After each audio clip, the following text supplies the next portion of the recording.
Oh my god, he's so goddamn cool!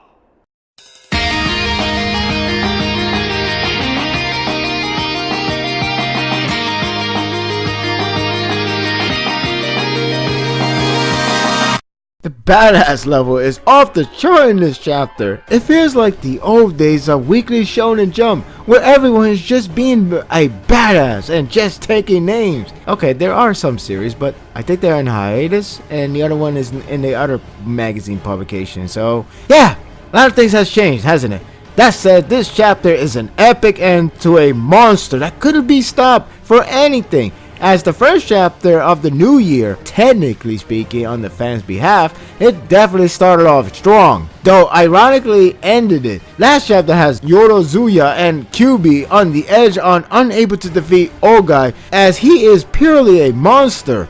This chapter is where they start giving everything they got to defeat him, starting with a clever ambush attack. The whole premise is to keep attacking at any given time, not a second to spare. That creates high tension and exhilarating action. Kyuubi aimed for the kill by slicing his head off, but he has a hard head. Talk about taking the attack in a new level. It's like a character from a fighting game. The fight doesn't stop as everyone jumps in for every time Ogai was about to attack. The idea is to never let him get any chance to move, but he just keeps on tanking. Even falling down at a great height didn't stop him. This was followed up by a badass moment by Kyuubi. She too didn't stop and went head on to charge on Ogai. He says playtime is over, but she says it finally begins. After all, he's not a woman or child. Kagura and Shinpachi jump in and knock his other parts down. Gintoki comes down with a log of doom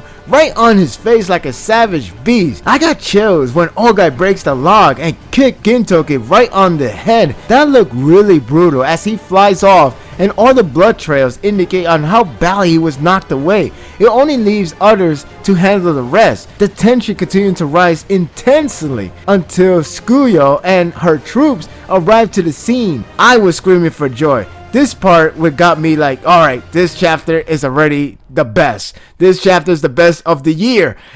It's the only one though. The whole chapter is an all-out action, as you can guess, but it was all presented in a badass fashion. Everyone has a part on defeating Ogai, coming off looking very strong. It's a fight of taking out a legit monster that didn't want to stop.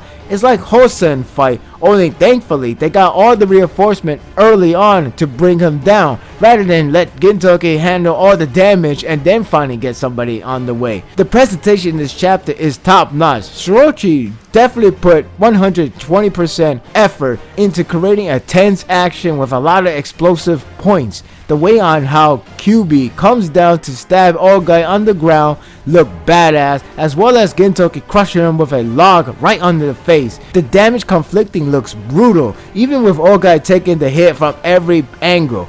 Gintoki getting kicked looked really brutal with all that blood squirting out from the scene. I know he wasn't dead, but the thought of how badly he was hurt came to my mind. It was a perfect moment since it let women and children to do all the work, and long behold, Ogai is no more. This actually goes back from the first time we see him fighting, and it all comes to a full circle, and it felt so satisfying. But to top it all off with epic scenes, Gintoki got back up and confirms he's dead, striking the kunai that was on Ogai's horn and break through to stab directly to the head. It's just a badass way to end, including his words. It's amazing that the cut on the horn was done by Kyuubi and the kunai done by Tsukuyo, so they definitely got the best of him. If only Gintoki would have been like, want to know how it feels like getting stabbed on the head?